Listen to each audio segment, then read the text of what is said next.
اعوذ باللہ من الشیطان اللعین الرجیم بسم اللہ الرحمن الرحیم الحمد للہ رب العالمین الصلاة والسلام علی اشرف الانبیاء والمرسلین وعلی آلہ الطیبین الطاہرین المعصومین الذین اذہب اللہ عنہم الرجس وطہرہم تطہیرا اللہم صل علی محمد وآل محمد اللہم اخرجنا من الظلمات الوہم واکرمنا بنور الفہم اللہم افتح علینا ابواب رحمتک وانشر علینا خزائن علومک برحمتک یا ارحم الراحمین اللہم صل علی محمد وآل محمد وعجل فرج قائم آل محمد۔ عزیزان محترم، مرحوم آیت اللہ سید محمد حسین حسینیہ طاہرانی کی گراں قدر کتاب رسالہ لب اللباب کے 41ویں درس کے ساتھ میں آپ کی خدمت میں حاضر ہوا ہوں، اور ہماری گفتگو آپ کے ساتھ آثار اور خصوصیات مقام اخلاص کے بارے میں جاری تھی۔ ہم اپنی گفتگو کے آغاز میں آپ تمام دیکھنے والوں کی خدمت میں ماہ مبارک شعبان کے آغاز کی مناسبت سے تبریک و تہنیت پیش کرتے ہیں۔ خداوند متعال کا یہ وہ بابرکت مہینہ ہے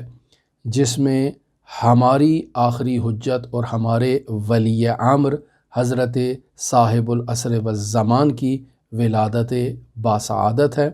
آپ تمام دیکھنے والوں کو میں تبریک و تہنیت پیش کرتا ہوں۔ دوسرے مرحلے پر کل جو پشاور کے اندر واقعہ رونما ہوا اور جس میں 50 سے زائد مؤمنین کی شہادت ہوئی، یہ نہایت ہی دلخراش اور افسوسناک واقعہ ہے۔ اس حادثے اور اس واقعے کی مناسبت سے تمام شہداء کی بلندی درجات کے لیے، ان کے تمام ورثاء کی صبر و تحمل کے لیے، اور تمام مریضوں کی شفایابی اور مجروحوں کی شفایابی کے لیے میں حضرت سامن الحجج علی ابن موسیٰ الرضا علیہ آلاف و تحیت و ثنا کے حضور دعا گو ہوں، اور آپ تمام مؤمنین سے بھی درخواست کی جاتی ہے کہ آپ بھی ان تمام شہداء کی بلندی درجات کے لیے دعا کریں، مجروحین کی شفایابی کے لیے دعا کریں، اور بازماندگان کے صبر و تحمل اور حوصلے کے لیے، اور اس ضائع بزرگ میں ہم ان کے اس غم میں شریک ہیں، اس لیے ان کے لیے دعا کی جائے۔ ہمارا موضوع جس پر ہم نے 40ویں درس میں آپ کے ساتھ گفتگو کی، اور در واقع مرحوم آیت اللہ سید محمد حسین حسینیہ طاہرانی نے اپنے گراں قدر استاد بزرگوار سے اس مطلب کو نقل کیا، وہ خلوص کی اقسام تھی۔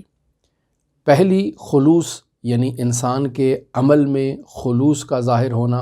اور انسان کا عمل خداوند متعال کے لیے خالص ہو، اور دوسرے مرحلے میں انسان کی ذات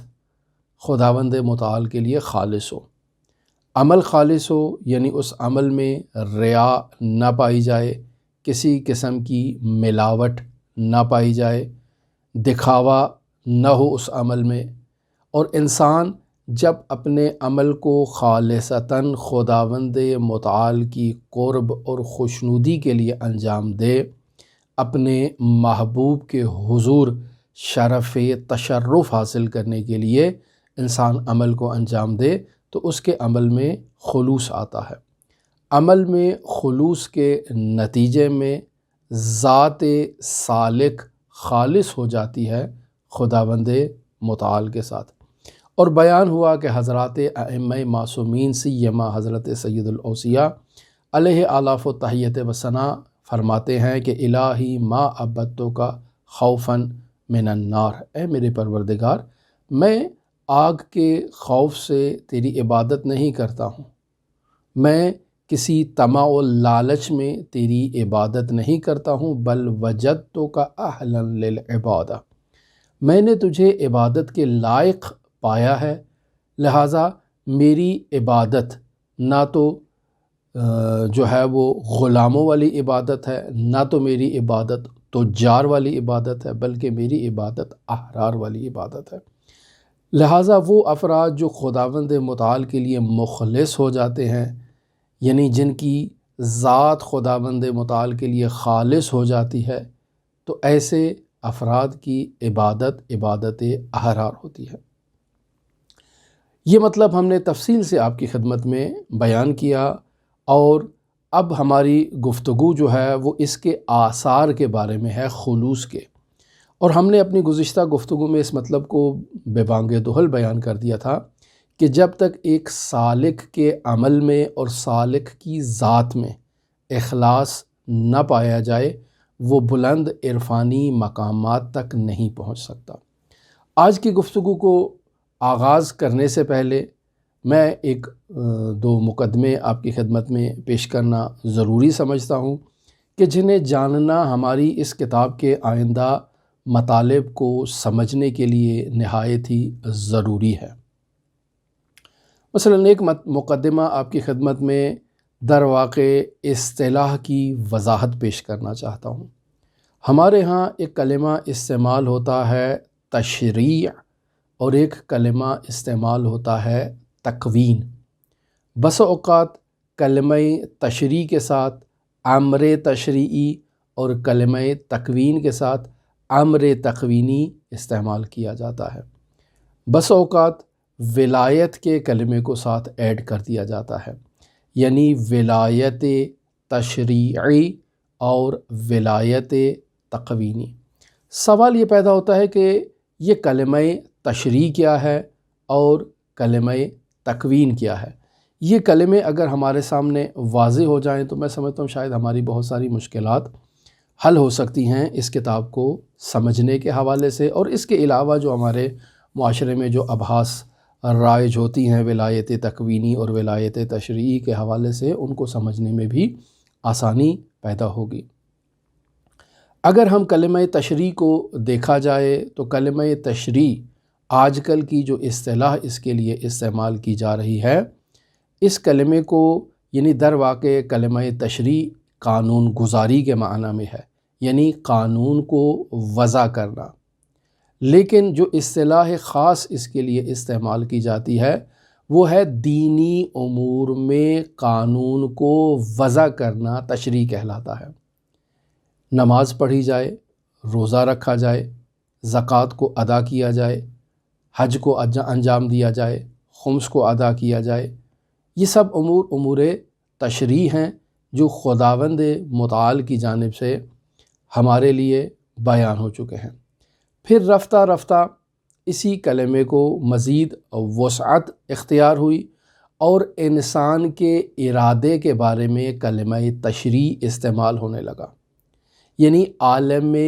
خارج سے ہٹ کے وہ چیز جو ہمارے ذہن میں یا ہمارے ذات میں ایک ارادہ پایا جاتا ہے، اس ارادے کو امر تشریعی کہا جانے لگا۔ لیکن میں اسی پہلے والی اصطلاح کے طرف واپس پلٹتا ہوں کہ کلمہ تشریع یعنی قانون کو وضع کرنا، دینی معاملات میں دینی قوانین کو وضع کرنا، یہ ہے تشریع، یعنی خود قانون کو وضع کرنا تشریع کہلاتا ہے۔ اب سوال یہ پیدا ہوتا ہے کہ قانون وضع کرنے کی دینی معاملات میں پاور کس کے پاس ہے؟ اب جب ہم اس پاور رکھنے والے شخص کی طرف اور ذات کی طرف متوجہ ہوں گے تو یہاں سے ولایت کا کلمہ جو ہے وہ اس کے ساتھ اضافہ کرنا پڑے گا، جس کے لیے اصطلاح استعمال کی جاتی ہے ولایت تشریعی، یعنی وہ ذات جسے قانون وضع کرنے پر ولایت حاصل ہو،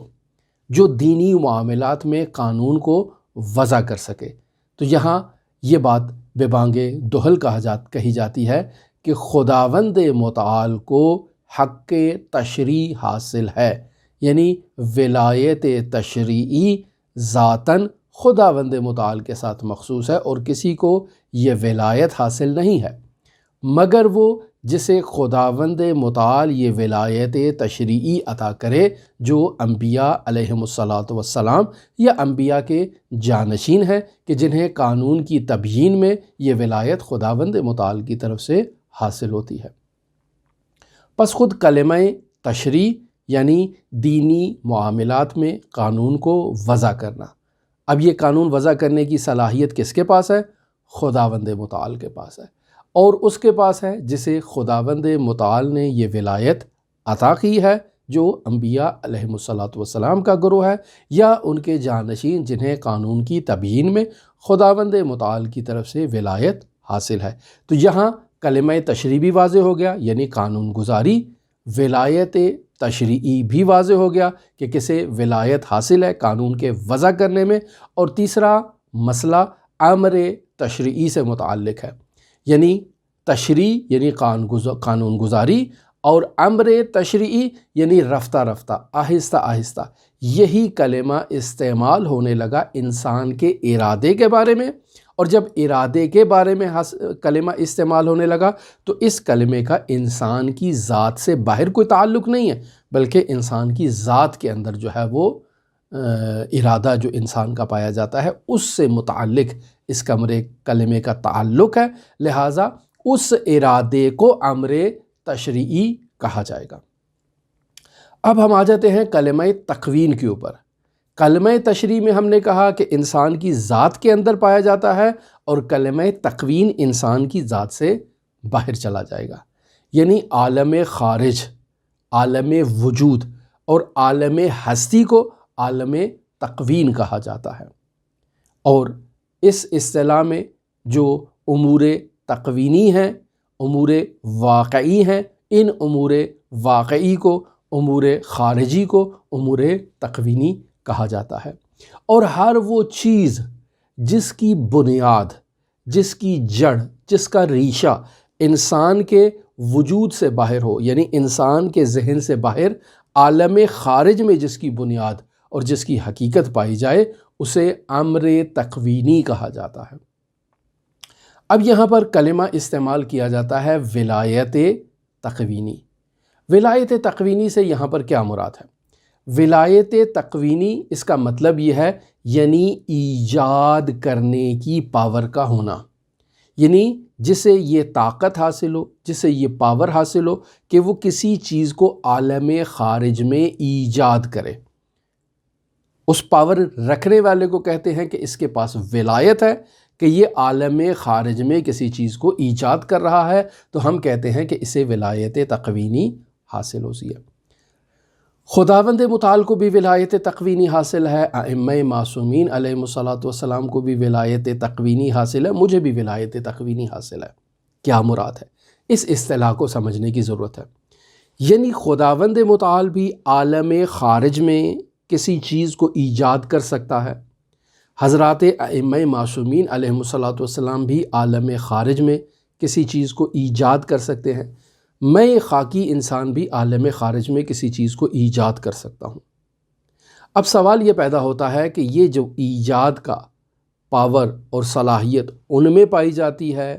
اور مجھ میں پائی جاتی ہے، اس میں ڈفرنس کیا پایا جاتا ہے، اس میں فرق کیا پایا جاتا ہے؟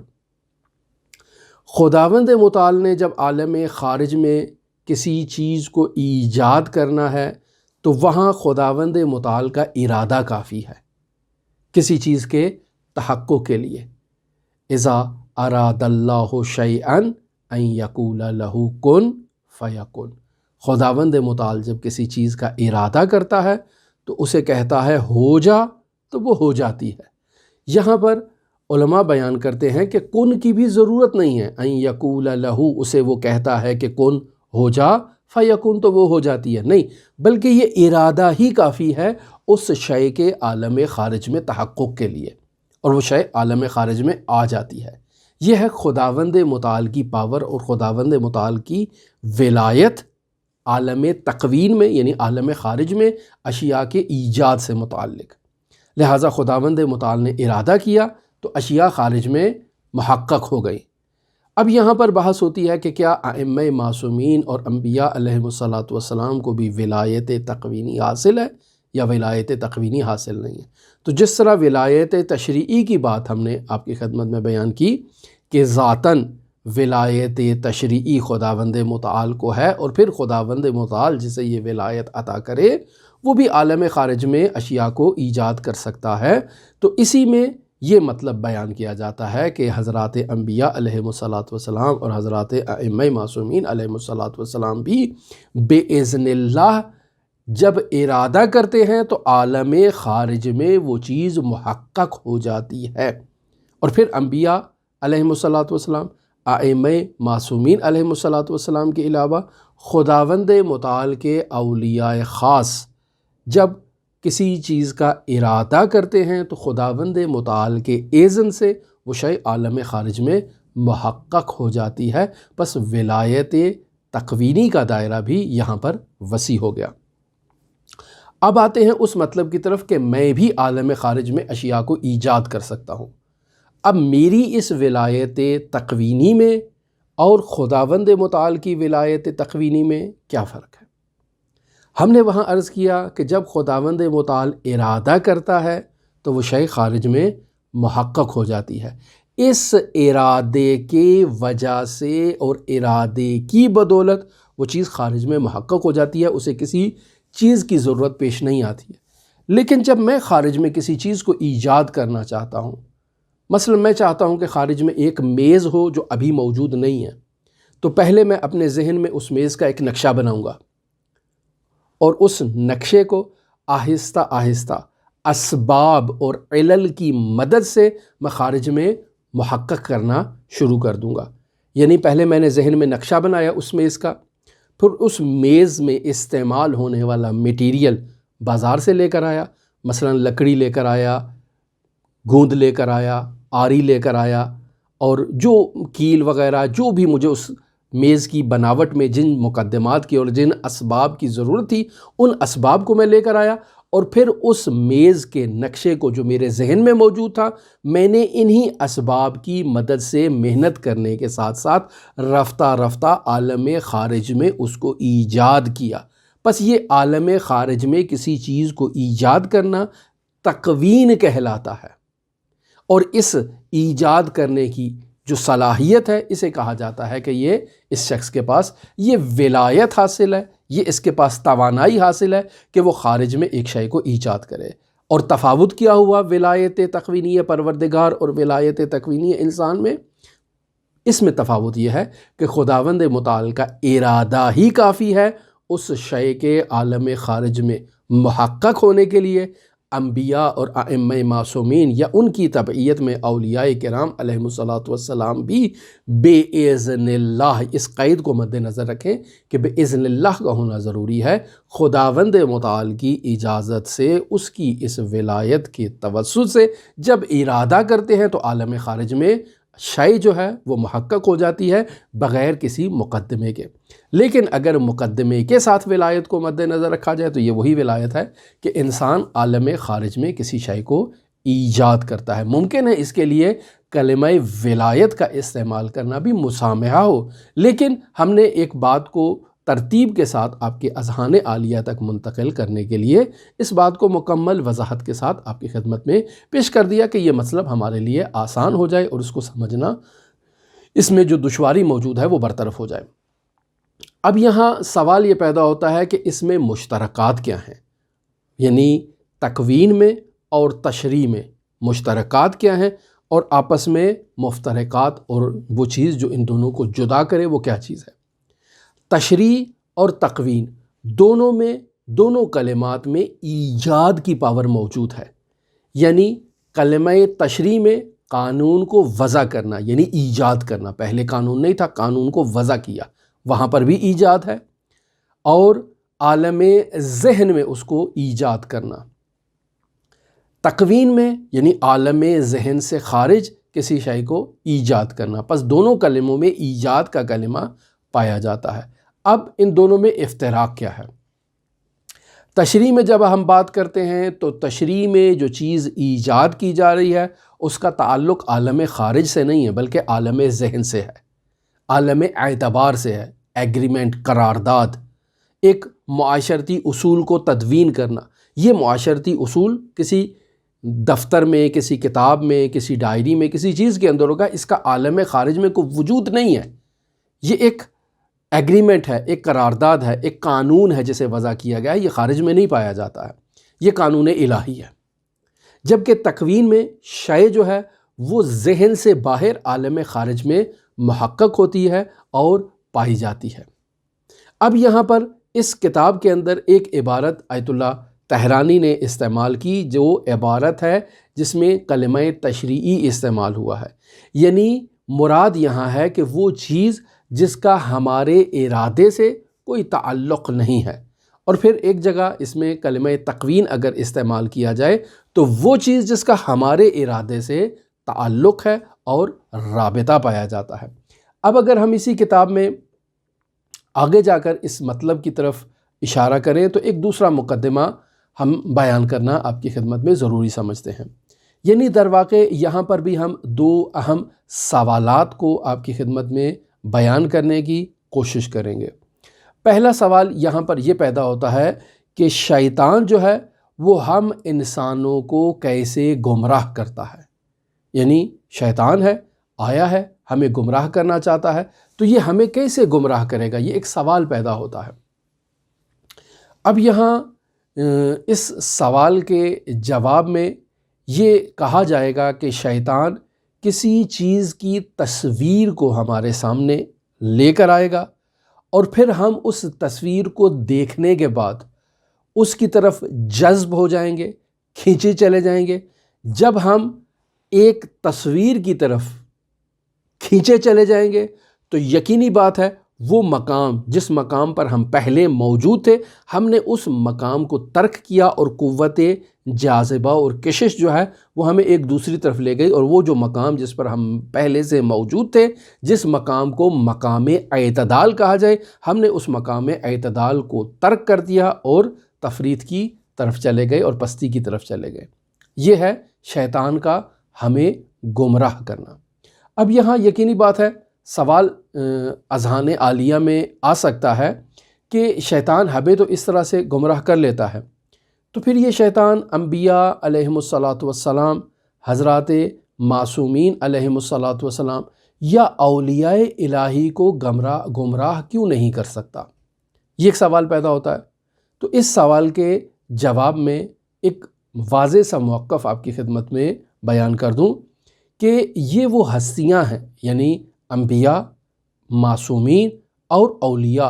یہ وہ ہستیاں ہیں کہ جس چیز کی طرف بھی نگاہ ڈالتے ہیں، جس چیز کے تصور کو بھی اپنے ذہن میں لاتے ہیں، جو تصویر بھی ان کے اذہان عالیہ میں اترتی ہے، یہ اس چیز میں خداوند متعال کے آثار کو اور مظاہر کو مشاہدہ کرتے ہیں، اور اس چیز کی طرف توجہ کے نتیجے میں یہ خداوند متعال کی طرف توجہ کرتے ہیں۔ اس چیز کی طرف توجہ کے بدولت یہ جمال الہی کو مشاہدہ کرتے ہیں، اور ان کا ذہن اس چیز کو دیکھنے سے غیر خدا کی طرف متوجہ نہیں ہوتا ہے۔ مثلا میرے سامنے ایک تصویر آئی اور میں اس تصویر کے جمال میں فریفتہ ہو گیا اور اس چیز کی طرف متوجہ ہو گیا، میری یہ توجہ اس چیز کی طرف باعث بنی کہ میں خداوند متعال سے غافل ہو جاؤں۔ اب یہی چیز اگر کسی اللہ کے ولی کے سامنے آئے، کسی امام معصوم کے سامنے آئے، کسی نبی کے سامنے آئے، تو وہ اس چیز سے غیر خدا کی طرف متوجہ نہیں ہوں گے، بلکہ اسی چیز سے جمال الہی کی طرف متوجہ ہوں گے۔ اسی چیز کی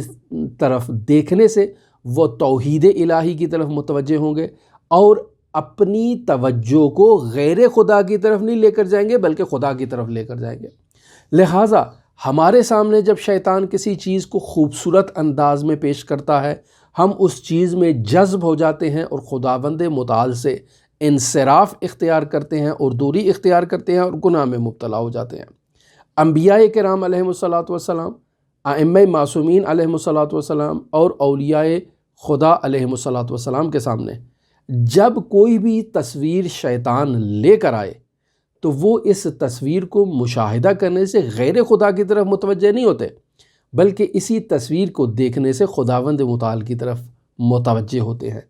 جمال الہی کی طرف متوجہ ہوتے ہیں۔ غیر خدا کی طرف انصراف پیدا کرنا ان کے لیے محال ہوتا ہے، چونکہ وہ ہر چیز میں خداوند متعال کو دیکھ رہے ہیں۔ لہٰذا اگر آپ کو یاد ہو تو ہم نے آپ کی خدمت میں باقاعدہ حضرت سید الاوصیاء امیر المؤمنین علی بن ابی طالب علیہ الاف التحیت و ثنا کا نورانی کلام پیش کیا۔ آیت اللہ مکارم شیرازی نے بھی اسے پیام قرآن کی جلد نمبر 3 صفحہ نمبر 90 کے اندر ذکر کیا ہے کہ ما رأیت شیئا،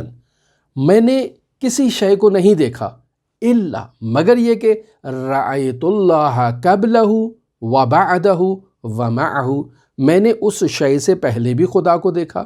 اس شے کے بعد بھی خدا کو دیکھا، اور اس شے کے ساتھ بھی خداوند متعال کو دیکھا۔ اب ایسے تصور میں کہ جہاں ہر شے کی رؤیت سے رؤیت الہی اور رؤیت پروردگار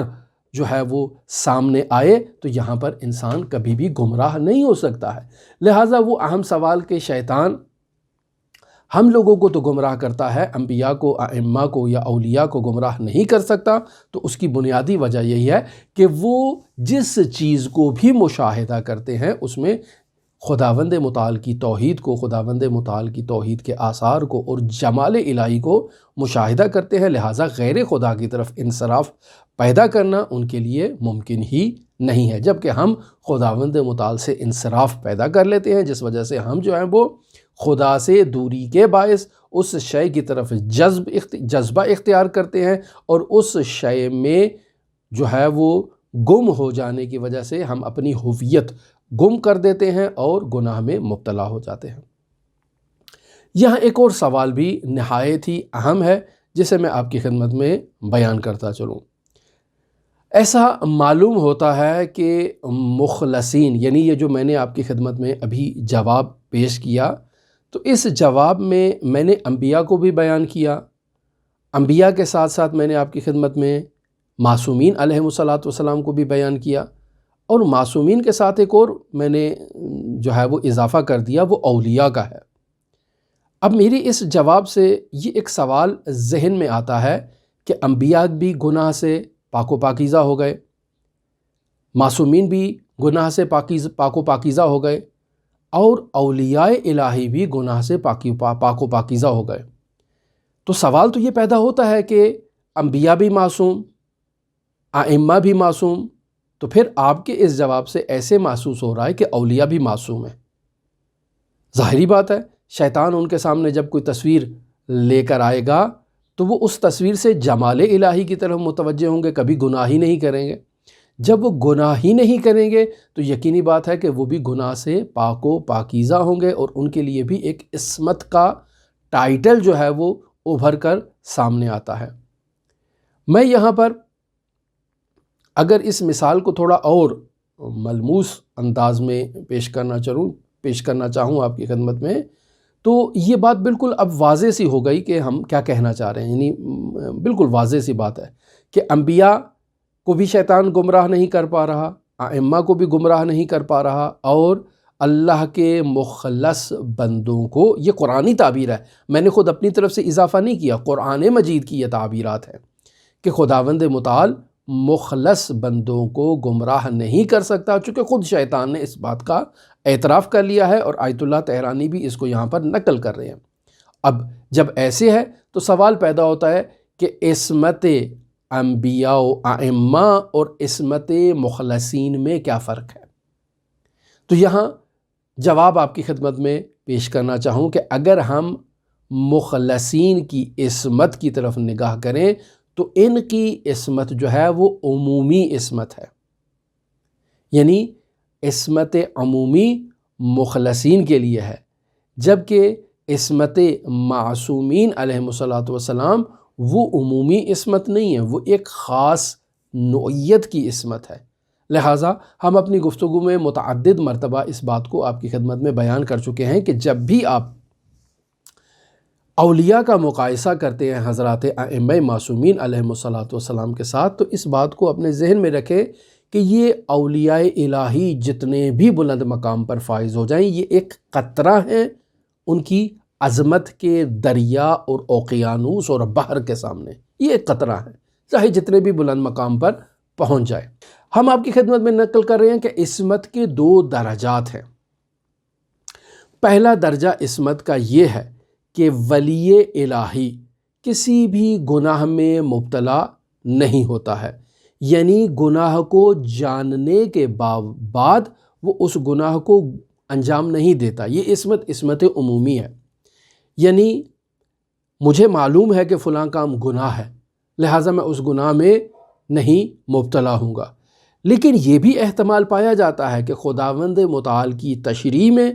ایک امر معصیت الہی ہو، لیکن اس معصیت الہی کا مجھ تک علم نہ پہنچا ہو، تو ایسے میں وہ افراد جو عصمت عمومی میں مبتلا ہیں ان کا دائرہ کار جو ہے وہ محیط ہو جائے گا، محدود ہو جائے گا۔ کیوں محدود ہو جائے گا؟ اس کی بنیادی وجہ یہ ہے کہ وہ اس چیز کے گناہ ہونے کا علم ہی نہیں رکھتے ہیں کہ جسے خداوند متعال نے تشریع تو کیا ہے، تبیین بھی کیا ہے، لیکن مختلف حالات و واقعات و قرائن کی بدولت وہ مطلب ان افراد تک نہیں پہنچا، یعنی اللہ کے ولی تک اس امر کا معصیت ہونا ثابت نہیں ہے۔ جبکہ رسول خدا صلی اللہ علیہ وآلہ وسلم اور ائمہ معصومین علیہم السلام تمام تشریع شدہ قوانین اور حقائق کا علم رکھتے ہیں، لہٰذا وہ آغاز ولادت سے ہی جب وہ اس دنیا میں تشریف لاتے ہیں اس ابتدائی مرحلے سے ہی وہ معصوم ہوتے ہیں اور قوانین الہی کی پاسداری کرتے ہیں۔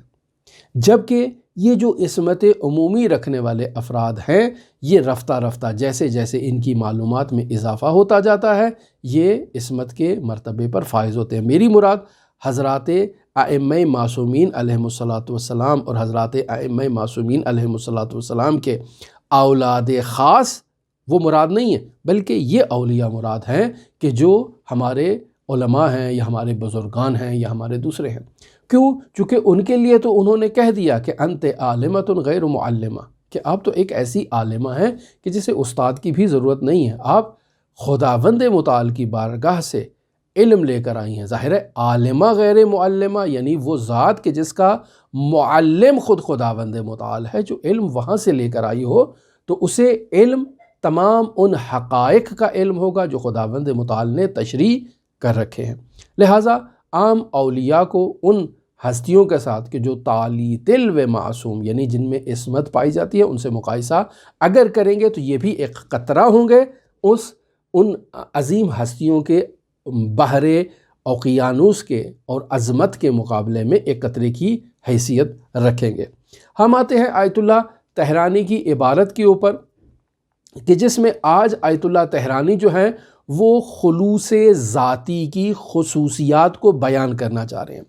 یعنی ہم نے اپنی گزشتہ گفتگو میں آیت اللہ طحرانی سے اس مطلب کو آپ کی خدمت میں نقل کیا کہ اخلاص کی دو قسمیں ہیں، ایک اخلاص عمل ہے اور ایک اخلاص ذاتی ہے، یعنی انسان کی ذات میں اخلاص پیدا ہو جائے۔ تو یہی یقینی بات ہے کہ یہاں یہ سوال پیدا ہوتا ہے کہ خلوص ذاتی کے کیا آثار ہیں، جسے آج آیت اللہ طحرانی یہاں پر نقل کر رہے ہیں، اور انہوں نے چند آثار یہاں پر نقل کیے ہیں، اور اگر ہمارے پاس توفیق ہو، وسعت ہو، حوصلہ ہو تو ہم شاید آج 2 اثر آپ کی خدمت میں اس کتاب سے نقل کر سکتے ہیں۔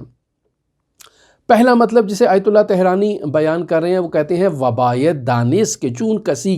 بے مرحلہ خلوص ذاتی بے رسد، یعنی یہ جان لینا ضروری ہے ہمارے لیے کہ اگر کوئی سالک خلوص ذاتی کے مرتبے پر فائز ہو جائے وبدین فیض عظما نائل گردد، اور اس عظیم نعمت الہی پر کوئی شخص اگر فائز ہو جائے تو دارائے آثار و خصوصیاتی خواہد بود، تو اس شخص کے اندر کچھ آثار آ جائیں گے، کچھ خصوصیات کا یہ شخص کیا ہے حامل ہو جائے گا کہ از آن دیگران از آن بی نصیب و بی بہرہند، کہ دوسرے عام لوگ جو ہیں ان میں یہ چیز نہیں پائی جاتی ہے، یہ توانائی نہیں پائی جاتی ہے، اور وہ اس خصوصیت سے، اس نعمت عظما سے محروم ہیں۔ پہلی خصوصیت جسے آیت اللہ طحرانی یہاں پر نقل کر رہے ہیں، اول آن کے بنص کریمہ قرآنی دیگر شیطان را بہیج وجہ من الوجوہ بر ایشان تسلط و اقتداری نیست، یعنی پہلا مرحلہ یہ ہے کہ وہ افراد جو خصوصیت اخلاص ذاتی کے مرحلے پر پہنچ چکے ہیں شیطان ان پر مسلط نہیں ہو سکتا، یہ پہلی خصوصیت ہے۔ لہٰذا آیت اللہ طحرانی فرماتے ہیں کہ پہلی خصوصیت کیا ہے؟ اول آن کے بنص کریمہ قرآنیہ، یعنی قرآن مجید کی نص سری کی بنیاد پر دیگر شیطان را بھی ہیچ وجہ من الوجوہ بر ایشان تسلط و اقتداری نیست، یعنی شیطان اب ان کے اوپر کسی قسم کا کنٹرول نہیں رکھتا۔ بس یہ جو ہمارے علماء اور بزرگان جن کے ہم حالات آپ کی خدمت میں بیان کر رہے ہیں، یہ جو عرفان اسلامی ہم آپ کی خدمت میں بیان کر رہے ہیں، جو شخص اس عرفان اسلامی کا حامل ہوتا ہے اس کے اوپر شیطان تسلط نہیں کر سکتا۔ کیوں؟ چونکہ خداوند متعال سورہ صاد کی آیت نمبر 82 اور آیت نمبر 83 میں خود شیطان کے اعتراف کو نقل کر رہا ہے، فَبِعِزَّتِكَ لَأُغْوِيَنَّهُمْ أَجْمَعِينَ، یعنی شیطان خداوند متعال سے کہہ رہا ہے کہ اے میرے پروردگار، تیری عزت و جلال کی قسم کھا کر کہتا ہوں، لَأُغْوِيَنَّهُمْ أَجْمَعِينَ، میں ان سب کو صراط مستقیم سے، یعنی ولایت امیر المؤمنین علی بن ابی طالب بطور خاص، اور اس کے علاوہ تیرے راستے سے میں انہیں گمراہ کروں گا، انہیں اغوا کروں گا، انہیں راہ بدر کروں گا، الا عبادک منہم المخلصین، مگر کچھ گروہ ایسے ہیں، کچھ تیرے بندے ایسے ہیں کہ ان بندوں کو میں تیرے راستے سے راہ بدر نہیں کر سکتا۔ یہ وہ بندے ہیں جنہیں تیری بارگاہ میں خالص کر دیا گیا ہے، یعنی اب یہ تیرے ہی بندے ہیں، میں ان کے سامنے جتنی بھی تصاویر خوبصورت انداز میں اس دنیا کی لے کر آؤں، یہ اس کی طرف متوجہ بھی ہوں گے، اور اس کی طرف توجہ کرنے کے بعد تیری ذات کی طرف متوجہ ہوں گے، یعنی اس شے میں بھی یہ تیرے جمال کو اور تیرے کمال کو مشاہدہ کریں گے، تیری توحید کو اس کے اندر مشاہدہ کریں گے، اور راہ بدر ہونا یعنی راہ سے منحرف ہو جانا یہ تو ممکن ہی نہیں ہے ان کے لیے کہ یہ اپنا راستہ کھو بیٹھے۔ لہٰذا جو چیز بھی ان کے سامنے لاؤں گا کوئی فائدہ ہی نہیں ہے، یہ تیری طرف ہی اس چیز کو دیکھ کر متوجہ ہو جائیں گے۔ پھر آیت اللہ تہرانی فرماتے ہیں بدیہی اس کے این استثناء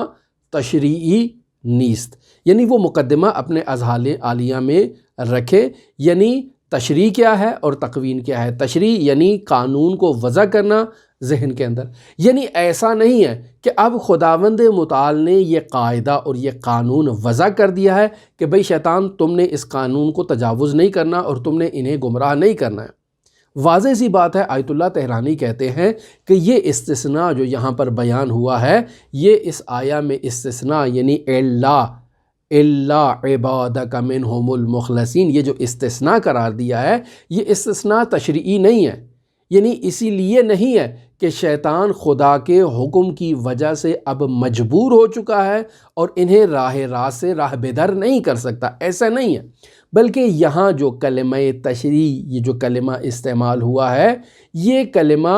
ایک اصطلاح کی طرف جو آج کل کے معاشرے میں رائج ہے، اور اس سے مراد قانون الہی نہیں ہے،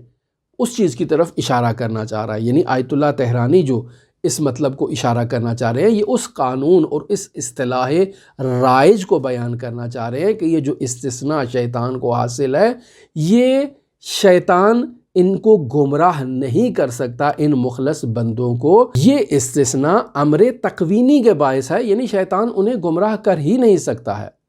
بلکہ آیت اللہ تہرانی کی عبارت دیکھیں، بلکہ بواسطہ اقتدار ذاتی مخلصین در مقام توحید، یعنی یہ شیطان انہیں گمراہ کر ہی نہیں سکتا، یعنی عالم خارج میں انہیں راہ راست سے راہ بدر نہیں کر سکتا۔ اس کی بنیادی وجہ کیا ہے؟ بلکہ بواسطہ اقتدار ذاتی مخلصین در مقام توحید است، یعنی مخلص بندے جو ہیں وہ مقام توحید میں ایک ایسے اقتدار ذاتی تک پہنچ چکے ہیں کہ شیطان اب ان کے اندر رسوخ پیدا ہی نہیں کر سکتا۔ جس چیز کی تصویر بھی ان کے سامنے لے کر آئے گا وہ اس سے خداوند متعال کی طرف متوجہ ہوں گے۔ دیگر شیطان را قدرتی نبود ہے، یعنی شیطان کے پاس طاقت ہی نہیں ہے کہ وہ انہیں راہ راست سے بدر کرے اور راہ راست سے دور کرے۔ کیوں نہیں شیطان کے پاس طاقت نہیں رہتی ہے؟ کیوں تقویناً شیطان انہیں راہ راست سے دور نہیں کر سکتا؟ وجہ کیا ہے؟ کہتے ہیں بعلت ضعف و ناتوانی خود نمی تواند بھی این مرحلے بے آنان دست یابد، یعنی شیطان خود ضعیف ہے، شیطان خود کمزور ہے، اور اپنی ضعف و ناتوانی کی بدولت شیطان انہیں راہ راست سے راہ بدر نہیں کر سکتا۔ وہ راہ راست پر چل رہے ہیں، شیطان میں کمزوری ہے کہ شیطان ان کے اوپر تسلط قائم نہیں کر سکتا، چونکہ خود کمزور ہے، لہٰذا ان پر تسلط قائم نہ کرنے کی بدولت، کنٹرول نہ پانے کی بدولت یہ انہیں گمراہ نہیں کر سکتا۔ آگا فرماتے ہیں پھر آگے، باری چون مخلصین خود را برائے خدا خالص نمودے، یعنی ان اللہ کے مخلص بندوں نے خود کو خداوند متعال کے لیے خالص کر لیا ہے۔ وہ بہر چیز کے می نگرند خدا را می بینند، یعنی جس چیز کی طرف بھی ان کی نظر جاتی ہے یہ اس میں خداوند متعال کو اور اس کے جمال کو مشاہدہ کرتے ہیں۔ و شیطان بہر قسم و کیفیتی بر ایشون ظہور کند، بعض با نظر الہی در آن شے می نگرند، یعنی شیطان جس شکل میں بھی ان کے سامنے مجسم ہو کے آ جائے، جس انداز میں بھی یہ خوبصورت جو ہے وہ تصاویر ان کے سامنے ظاہر کرنے کی کوشش کرے، یہ پھر اس چیز کو دیکھنے کی طرف وجہ سے خداوند متعال کے جمال کی طرف جو ہے وہ متوجہ ہو جاتے ہیں۔ و استفادے الہیہ می نمایہ می کنند، لہٰذا جس چیز کو بھی یہ مشاہدہ کرتے ہیں اس چیز کی رؤیت کے ساتھ یہ جمال الہی کی طرف کیا ہے، متوجہ ہو جاتے ہیں۔ پس نتیجہ کیا نکلتا ہے؟ نتیجہ یہ نکلتا ہے لہٰذا شیطان از اول امر نزد این طائفے اعتراف بعجز و مسکنت خود نمودے و سپر می اندازد، یعنی اس طائفے اور اس گروہ کے مقابلے میں شیطان آغاز ہی سے اپنی عاجزی اور اپنی انکساری کا اظہار کرتے ہوئے اپنے ہتھیار ڈال دیتا ہے اور کہتا ہے کہ میں ان کے سامنے بیچارہ ہوں، عاجز ہوں، میں ان کو کنٹرول نہیں کر سکتا، لہٰذا فَبِعِزَّتِكَ لَأُغْوِيَنَّهُمْ اجمعین، مجھے تیری قسم میں ان تمام بندوں کو گمراہ کروں گا، الا عبادک منہم المخلصین، مگر تیرے اللہ کے وہ خالص بندے جن میں مخلص پائے جاتے ہیں میں انہیں گمراہ نہیں کروں گا۔ تو آیت اللہ تہرانی یہاں پر فرما رہے ہیں کہ یہ جو ارادہ ہے، یہ جو استثناء کیا ہے، یہ استثناء تشریعی نہیں ہے بلکہ تکوینی ہے، اور تکوینی بھی جو ہم نے آپ کی خدمت میں بیان کی کہ انسان کا ارادہ اس قدر جو ہے وہ پختہ ہو جائے اور اسے عالم خارج میں تحقق دے۔ کیسے؟ کہ جو چیز بھی شیطان ان کے سامنے مجسم اور ممثل کرے وہ اس چیز سے خداوند متعال کے جمال و خداوند متعال کی توحید کی طرف متوجہ ہوتے ہیں۔ اب ایسا نہیں ہے کہ شیطان ان کے سامنے آیا اور شیطان نے کہا کہ میں انہیں جو ہے چونکہ خداوند متعال نے تشریع، یعنی اگر ہم اس کو تشریع کے معنی میں لیں تو اس طرح سے کہیں کہ شیطان ان کے سامنے آیا تو اس نے کہا کہ ٹھیک ہے میں تیرے سب بندوں کو گمراہ کر دیتا ہوں لیکن کچھ آدمیوں کو میں نہیں کر سکتا،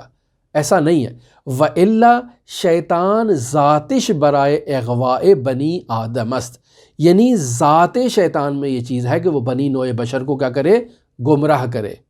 وَكَسِي نیست، یعنی شیطان وہ نہیں ہے، ایسا بندہ نہیں ہے شیطان کہ بے خواہد بے کثیر ترحم نمودے، یعنی ایسا نہیں ہے کہ شیطان کہے کہ میں بعض بندوں کو چھوڑ دیتا ہوں، بعض بندوں پہ میں رحم کرتا ہوں اور انہیں گمراہ نہیں کروں گا، بعض کو گمراہ کروں گا، نہیں نہیں نہیں، شیطان نے گمراہ کرنا ہے، ہر بندے کو گمراہ کرنا ہے، چاہے نبی ہو، چاہے معصوم ہو، چاہے ولی ہو، چاہے عام عادی انسان ہو، شیطان نے ہر کو گمراہ کرنا ہے لیکن ان کو کر نہیں سکتا ہے۔ شیطان خود جو ہے وہ کمزور ہے، خود عاجز ہے، خود ناتوان ہے، خود اپنی ناتوانی کا اظہار کر رہا ہے ان کلمے سے کہ میں ان کے اوپر تسلط قائم کر ہی نہیں سکتا ہوں، وہ اس قدر بلند مقام پر فائز ہے۔ دوسرا مطلب جسے آیت اللہ تہرانی بیان کر رہے ہیں مقام اخلاص کا، اسے میں آپ کی خدمت میں اپنی آئندہ گفتگو کے اندر بیان کروں گا۔ آپ ہماری گفتگو میں دلچسپی رکھتے ہوں تو غور سے سنیں، یہ نہایت دقیق مطالب ہیں کہ جنہیں سننا، جنہیں توجہ سے سننا، غور کرنا بہت ضروری ہے۔ اگر آپ کا کوئی سوال ہو تو آپ ہم سے سوال کر سکتے ہیں۔ ہماری دعا ہے کہ خداوند متعال اس عظیم اور بابرکت مہینے کی عظمتوں سے ہمیں استفادہ کرنے کی توفیق عطا فرمائے، اور اس عظیم مہینے میں جو ائمہ معصومین علیہم الصلاۃ والسلام اس دنیا میں تشریف لائے ہیں، ان کی عظمت کے صدقے خداوند متعال ہماری زندگی میں موجود تمام مشکلات کو برطرف کرے اور ہمیں مقامات عالیہ کی طرف نہ صرف متوجہ کرے بلکہ ان کی طرف راغب کرے، اور ہم ان مقامات پر پہنچنے کے لیے خود کو آمادہ کریں۔ اللہم صلی علی محمد و آل محمد وعجل فرج قائم آل محمد۔